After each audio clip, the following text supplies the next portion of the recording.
Good morning, dear students. How are you? I hope you all are fine and you all are doing your work honestly. Dear students, in this video, we will discuss sixth sum of exercise 8.1, and the statement of the sixth sum is diagonal AC of parallelogram ABCD.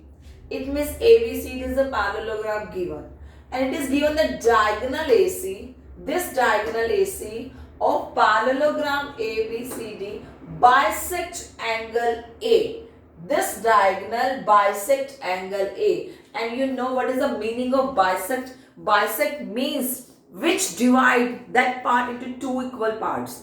वो उस portion को to equal parts में divide कर दिया. That is the meaning of bisect. अब angle की bisection है तो उस ए एंगल के दो इक्वल पार्ट्स हो गए. ठीक है ना.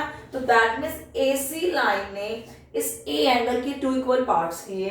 Late this angle B 1 and this angle be 2 and 1 and 2 both are equal. Clear? Then show that हमें दिखाना है it bisect angle C. तो अगर AC लाइन A को बाइसेक्ट करती है then we have to show that this line bisect angle C.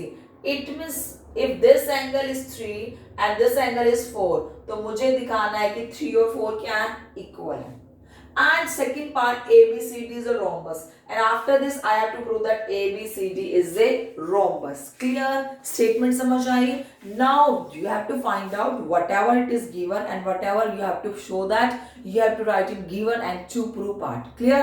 तो इसमें क्या given है? In this statement it is given that ABCD is a parallelogram, AC is a diagonal, and this diagonal bisect angle A.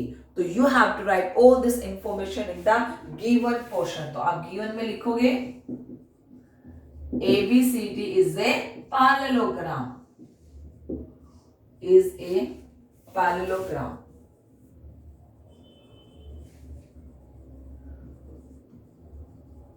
ठीक है. Second point क्या given है? AC is the diagonal of parallelogram bisect angle A. ठीक है ना. तो आप लिखोगे AC diagonal या डायरेक्ट लिख दो angle 1 equal to angle 2. This is given. AC ने एंगल A को बाइसेक्ट किया.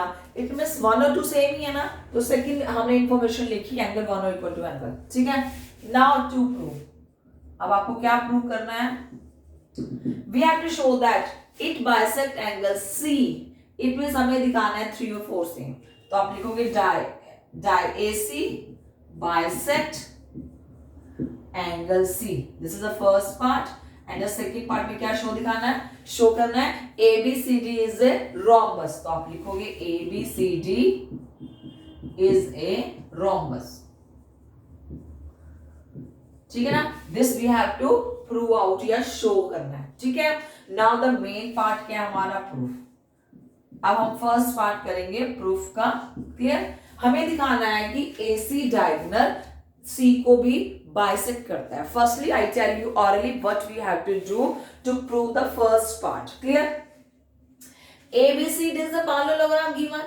If it is a parallelogram, the opposite pairs are equal and parallel. तो AB और CD क्या है? इक्वल भी है और पैरेलल भी है. If they are parallel, तो इन दोनों को एक ट्रांसवर्सल ने कट किया तो ऑल्टरनेट इंटीरियर एंगल्स क्या होंगे? सेम. तो 2 और 3 सेम हो गया.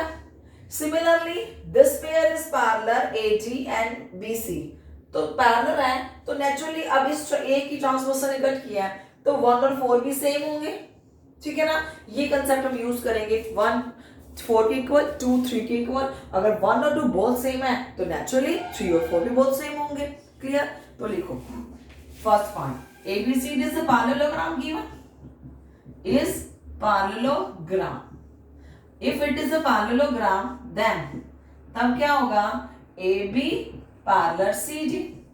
ABCD पैरेलल होंगे तो this implies, इससे क्या इम्प्लाई होता है? तो AB के साथ एंगल 2 बना है, CD के साथ एंगल 3 बना है. तो 2 एंगल और 3 एंगल इक्वल टू सेम.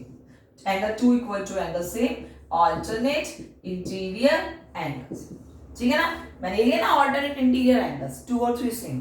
अब आप लिखोगे इफ अगर AD एंड CD है आल्सो पैरेलल, क्योंकि ये दो पेयर भी तो पैरेलल है because it is a parallelogram. ठीक है ना. अब आप लिखोगे हियर, आप हियर भी लिख सकते हो AD पैरेलल CB, AD और CB भी पैरेलल है। अगर ये दो पैरेलल है, वही AC ट्रांसवर्सल है, तो AD के साथ एंगल 1 और CB के साथ एंगल 4 क्या होगा? इक्वल। तो आप लिखोगे here this implies angle 1 equal to angle 4. Let this be your star equation and this be your, this is also 1 और 4 same है, alternate interior angles. This is your double star equation. ठीक है ना? तो अब बताओ स्टार और double star से क्या है? And it is also given that AC bisect angle A. ठीक है ना? तो अब आप लिखोगे नीचे we know that yeah here AC bisect angle A, ठीक है ना? ये कहां से आया? ये तो गिवन था। अगर ये गिवन है तो मैं लिख दूं एंगल 1 और एंगल 2 सेम, ठीक है ना? क्योंकि बाइसेक्शन है तो 1 और 2 तो सेम बनेंगे। This is your triple star equation, ठीक है? This is your triple star. अब देखो यहां यही कंसेप्ट देखना है, 1 और 2 सेम है, ठीक है ना? 1 इक्वल है 4 के, 2 इक्वल है 3 के। जब 1 और 2 सेम है तो नेचुरली 3 और 4 क्या होंगे? सेम होंगे। Now write down from star, double star and triple star. Star, double star और ट्रिपल स्टार से हमने क्या कंक्लूड निकाला कि एंगल देखो 1 और 2 सेम है तो 3 और 4 भी सेम हो गया ना? आप लिखोगे angle 1 equal to angle 2 equal to angle 3 equal to angle 4। देखो 1 2 सेम है, 2 की वैल्यू रखी 3, 1 की वैल्यू रखी 4, तो ऑल 4 आर सेम, ठीक है ना? तो 1 2 3 4 ऑल 4 एंगल्स आर सेम। तो this implies AC bisect angle C। तो हमारा फर्स्ट पार्ट प्रूव हो गया, AC ने एंगल C को बाइसेक्ट कर दिया। This is our first part that we have to show that it bisect angle C। तो C बाइसेक्ट हो गया ना? This is our part. Now we will show our second part. अब मैं अपना second part प्रूव कर रही हूँ, ठीक है? In second part we have to show that ABCD is a rhombus. मुझे क्या दिखाना है?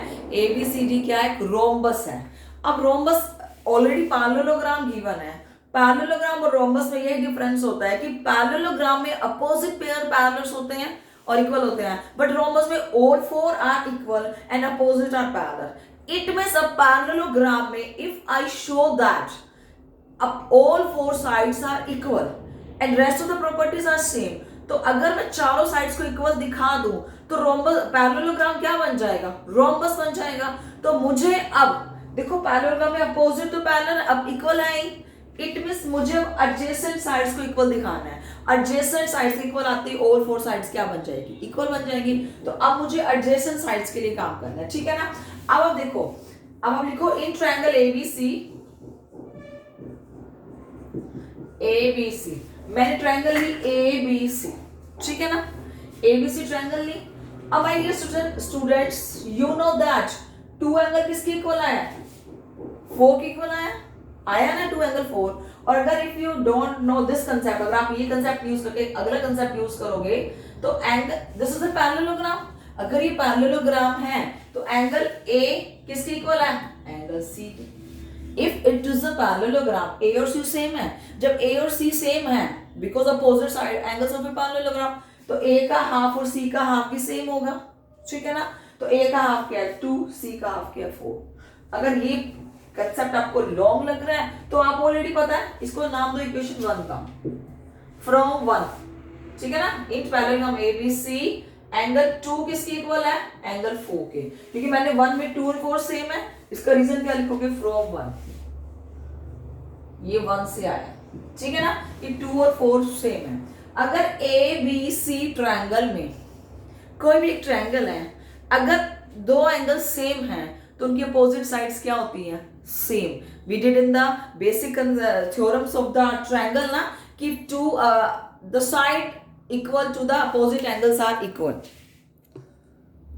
We know in the basic terms that of 7th chapter triangles में की थी, side opposite to equal angles are equal, कि अगर एंगल्स इक्वल तो उनकी अपोजिट साइड्स क्या होती हैं? इक्वल होती हैं। तो अगर 2 और 4 एंगल इक्वल हैं तो इनकी अपोजिट साइड्स चेक करें।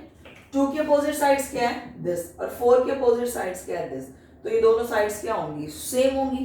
तो आप लिख दो अगर 2 और 4 एंगल सेम है तो दिस इंप्लाइज 2 के अपोजिट BC और 4 के अपोजिट AB। आप इसका रीजन जरूर लिखोगे, side opposite to equal angles are equal, ठीक है, are equal.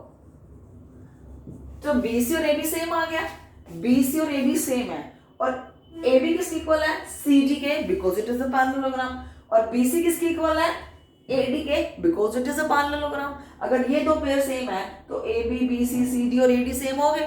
That's it, we have to write this. So and ABCD is a parallelogram, is a parallelogram। अगर ये पैरेललोग्राम भी है और BC और AB, अब आप लिखो so and ABCD is a parallelogram और BC और AB सेम आ गए, तो this implies, इससे क्या इंप्लाई होता है, AB equal to BC equal to CD equal to DA। Clear? देखो कैसे, I will tell you again. हमने क्या प्रूव किया, AB और BC इक्वल दिखा दिया, एडजेसेंट पेयर सेम है, और AB किसकी इक्वल है, CD के, और BC किसकी इक्वल है, AD के। जब ये दो सेम है तो ऑल 4 साइड्स आर सेम।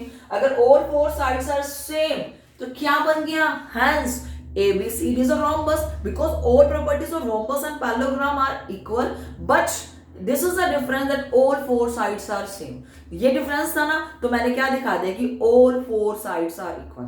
अगर चारों साइड्स इक्वल हो गई तो डायगोनल्स है ना वो 90 पे बाइसेक्ट करते ही हैं, ठीक है ना। So this is a, so my dear students, we did in this basic terms of quadrilaterals also that a rhombus, a parallelogram is a rhombus when all 4 sides are same। ये definition में किया था हमने rhombus की, तो this parallelogram is a rhombus when all 4 sides are same। तो आप लिख दोगे hence